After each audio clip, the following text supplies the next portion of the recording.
Ծափաթաղում խեղտամահարված 3-ամյա Տիգրանի եղբայրը, որ սպանության ականատեսն է եղել, խնամքի կենտրոնում փորձում է կրկնել տեսածը, խեղդել երեխաներին։ Կրկնում է այդ վարքը, փորձում է ուրիշ երեխաների նկատմամբ կիրառի։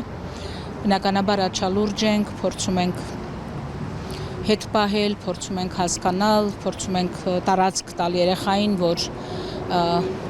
հնարավոր լինի վերանայումներ անել։ Փոքրիկի քույրն ու 3 եղբայրները ծափաթաղի ողբերգությունից հետո հովի երեխաների աջակցության կենտրոն էին տեղափոխվել։ Տնօրեն Միրա Անտոնյանն ասում է, Տիգրանից 2 տարով մեծ համր երեխան ծանր տրավմա ունի, նրա հետ լոգոպեդն է աշխատել, այժմ հոգեբուժներն են զննում։ Եղբայրներից մեկն էլ հոգեբուժական հաստատված ախտորոշում ունի, նա էլ ինքն իրեն է փորձում վնասել։ Ինչ-որ ընթացք դեղերը չէր ստացել, սրացում սկսվեց երեխայի մոտ։ Այս պահին հոգեբուժներն են աշխատում այդ երեխայի հետ։ Օվանեսովների 4 երեխաներից 2-ը առողջական խնդիրներ չունեն, սակայն փորձագետների գնահատմամբ նրանք էլ բարձի թողի վիճակում են։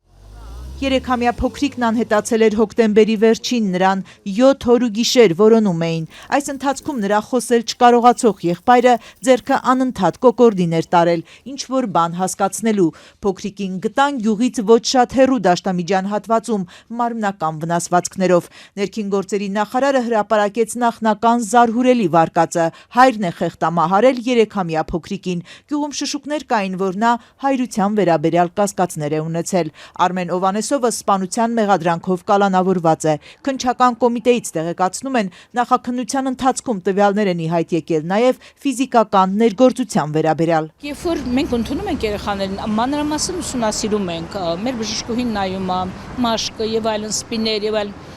որևէ արտառոց բան չենք նկատել, անշուշտ կան, որ երեխայի վրա չկա սպի, ասենք, չգիտեմ, ընկել է, ինչ որ եւ այլն, բայց ինչ որ սենց շատ բուրըն, ծխախոտի հետքեր, որ սովորաբար տեսնում ենք, կամ սպիներ, որոնք վկայում են հարվածի հետևանքի եւ այլն,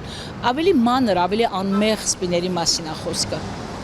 բայց քիչ չեն։ Ուղղակի չեն կարող պնդել, թե դա բռնության, թե պատահական ընկնելու կամ, չգիտեմ, անզգույշ վարվելու հետևանք։ Միրա Անտոնյանի խոսքով միայն արտաքին զննությամբ չեն կարող ասել ընտանիքում մյուս երեխաները բռնության ենթարկվել են, թե ոչ, չի կասկածում այդ մասին փոքրիկները ի վերջո կպատմեն։ Երեխեքը իրենք են սկսելու պատմել, եթե նման բան ա եղել,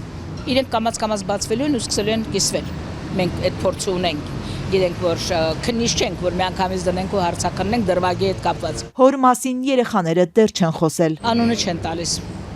Դեռ չենք լսել, որ հոր մասին խոսեն, չէ։ 5 երեխաներից մեկին սպանված տեսած ու 4-ին էլ խնամքի կենտրոն ճանապարհած մայրը ծափաթաղից հայրական գյուղ գնաց ժամանակավոր։ Ծափաթաղի վարչական ղեկավարն ասաց, կապի մեջ են, մայրը ցանկանում է թեկուզ դատարկված, բայց տուն վերադառնալ։ Նա նաև երբեմն Երևան է գալիս, այցելում երեխաներին, ուզում է ինքը պահել նրանց։ Ըստ Միրա Անտոնյանի հարցականները, սակայն դեռ շատ են։ Գլխավորը մայրը տեղյակ է եղել ամուսնու պլանից։ Եթե տեղյակ է եղել եւ լռել է, այդ երեխաներին չի կարելի տալ մորը,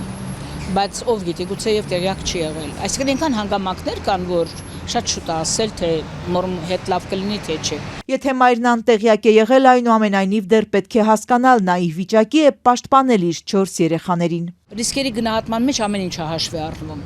բայց սպասենք քննության ընթացքին, մոր ներգրավվածությունը կամ տեղյակ լինելը, տեսնենք ինչի մասին են ասում։